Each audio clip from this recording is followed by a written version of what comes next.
Okay, welcome to the episode. Today we're going to be talking about why does a conflict involving Iran raise gasoline prices around the world. Did you know that your country could buy zero oil from Iran and yet a crisis there could still make you pay double for gas? It's not a conspiracy theory, it's global economics. And I'm going to explain the surprising mechanism behind it.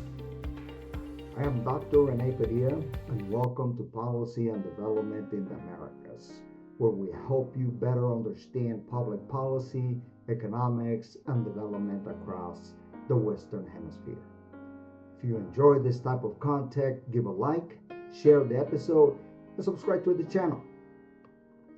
In this episode, we examine oil as a global market, elasticity and inelasticity demand. Those are a couple of economic concepts that are worth exploring in this channel.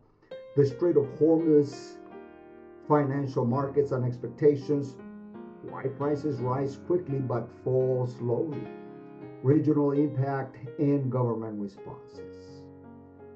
Factor number one, oil is traded in a global market. This means that supply disruptions anywhere can affect prices everywhere.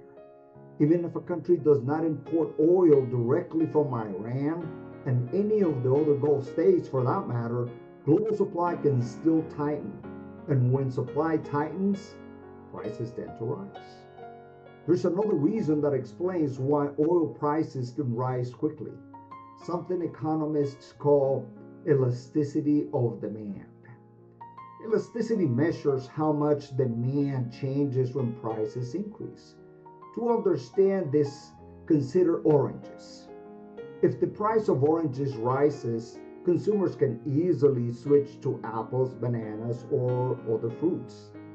So, in other words, if the price of oranges go up and we go to the supermarket, what do? We simply either buy another fruit or don't buy oranges.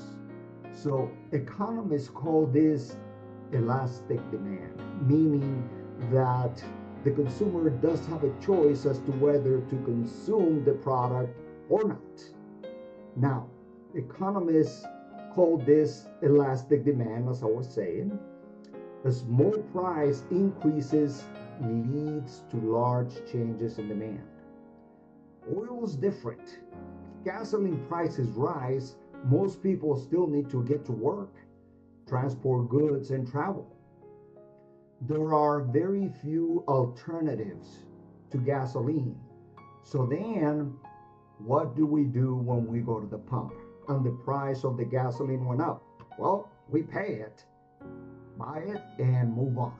So demand changes very little even when prices increase. Economists call this an inelastic demand.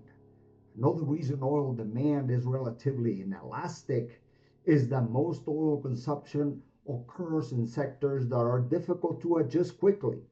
This include transportation, freight, aviation, manufacturing, agriculture.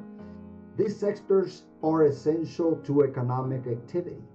So trucks still need to deliver goods, airplanes still need fuel to fly, factories still require energy in order to produce. Because these sectors cannot easily reduce consumption, global demand for oil tends to remain relatively stable, even when prices rise. This narrow range of demand helps explain why even small disruptions in supply can lead to large increases in price. To illustrate how inelastic demand affects prices, consider a simple example. Imagine oil supply at 100%. In other words, the world has all of the oil that it needs to be able to function properly. That level, prices remain relatively stable. Now imagine the supply falls by 10%. Because demand is inelastic, prices may rise significantly, sometimes by 20% or more. If supply falls by 20%, prices may rise even more dramatically. This is because consumers cannot easily reduce consumption. Even small disruptions in supply can therefore lead to large increases in price. We'll take a look at a couple of charts here, and we see one that shows an elastic demand. So as we can see where it shows there price 2 in Q2, that means quantity 2 and price 2. So if the price goes up from P2 to P1, the amount of demand from Q2 to Q1 goes down by a larger percentage than the price increase did. Now, in an inelastic demand, which is the chart next to it, you can see that the curve is steeper. So what that means is that a small change in quantity from Q2 to Q1 corresponds to a much larger increase in price from P2 to P1. This is better illustrated in the next chart. If we look at this chart here, it shows better the inelastic demand, which is what oil has, an inelastic demand. So we can see that going down from a quantity of 88 to 80, which is basically a 10% decrease, increases the price by 40%. And that is one of the big reasons why oil has an inelastic demand and the price goes up a lot more, even with a small disruption in the quantity supply. Now we can look at the Strait of Hormuz, and another reason conflicts involving Iran affects gasoline prices worldwide is geography. I mean, just look at this map. Basically, the whole Strait of Hormuz, which is a choke point for oil shipping from Kuwait, Bahrain, Qatar, United Arab Emirates, which are basically countries who produce the most oil, they have to go through the Strait of Hormuz. So, and Iran can easily control that strait.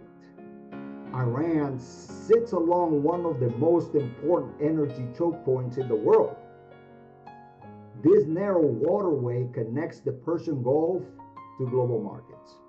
Roughly 20 million barrels of oil per day pass through the Strait of Hormuz. That represents about 20% of the global oil supply. As we saw earlier, with inelastic demand, even relatively small disruptions in supply can lead to large increases in price. There are also very limited alternatives. Pipelines that bypass the strait can only handle a fraction of the oil that normally passes through. Even if shipments are not disrupted, tanker insurance costs often increase during periods of tension, and this is another factor that increases the price of gasoline. Shipping companies may also avoid the region, reducing supply further. This is why Iran holds significant influence over global oil markets. Even the possibility of disruption in the Strait of Hormuz can cause gasoline prices to rise worldwide. Another important factor is where oil prices are actually determined. Oil prices are largely set in global financial markets. Oil is a global market. So major benchmarks include the West Texas Intermediate, which is basically the oil that's produced here in the United States, and Brent crude, which is traded in London and is basically the oil that's produced in the North Sea. These markets respond instantly to geopolitical developments. Even if a country's oil supply does not pass through the Strait of Hormuz, prices are still affected. This is because oil prices are determined in global financial markets. When traders in New York and London anticipate disruptions, prices rise globally. This affects countries everywhere. No one is insulated from this, regardless of where the oil is sourced. Gasoline prices are also influenced by global markets. Refined fuels such as gasoline are traded internationally. This means gasoline prices can change quickly, even before physical supply is affected. If oil prices rise today in financial markets, gasoline retailers may increase prices immediately. Even if gasoline currently in storage was purchased at lower prices, retailers know they will soon need to replace that fuel at a higher cost. This expected replacement cost helps explain why gasoline prices often rise very quickly. Another important question is why gasoline prices often rise quickly but fall slowly. Economists often refer to this pattern as rockets and feathers. Prices rise quickly like a rocket, but fall slowly like a feather. Oil prices react immediately to global events and uncertainty. However, when prices fall, fuel already in storage may have been purchased at higher prices. Refining, shipping, and distribution also takes time. Countries that import refined fuel may experience additional delays. As a result, gasoline prices tend to fall more slowly than they rise. The countries in Central America fall in these categories. We'll see that countries like Guatemala have zero refining capacity. El Salvador doesn't have any either. Honduras doesn't refine oil either. Costa Rica has very limited refining capabilities. Panama has none, and Mexico does have domestic refining. So the estimated lag between the price decrease and it actually hitting the pump is about 2 to 4 weeks. We can see also the government policy affects the costs. So in Guatemala, it's mostly market-based. In El Salvador, there are occasional subsidies to gasoline. In Honduras, they do subsidize to maintain price stabilization. In Costa Rica, government price setting, which means that the government sets the prices. In Panama, they also use occasional subsidies. In Mexico, the government does intervene in the price. However, also Mexico has more control because they produce and refine oil. We can look at some of the prices as of March 30th of 2026. And we can see that, say, price of gasoline in El Salvador was around $4.30. Price in Panama was $4.33. In Honduras, $4.71. In Nicaragua, it was more like $5.05. In Costa Rica, it was $5.16, and in Guatemala, $5.30. In Mexico, it is $5.86, which I think is interesting given the fact that they are an oil producer and an oil refiner as well. So when prices rise, governments often face pressure to act.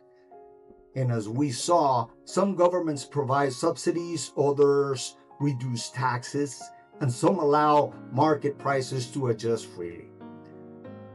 Now, some countries do hold strategic reserves, like the United States, China, Japan, India, South Korea, the EU countries. All of them do have strategic reserves that they can tap into in this kind of an emergency.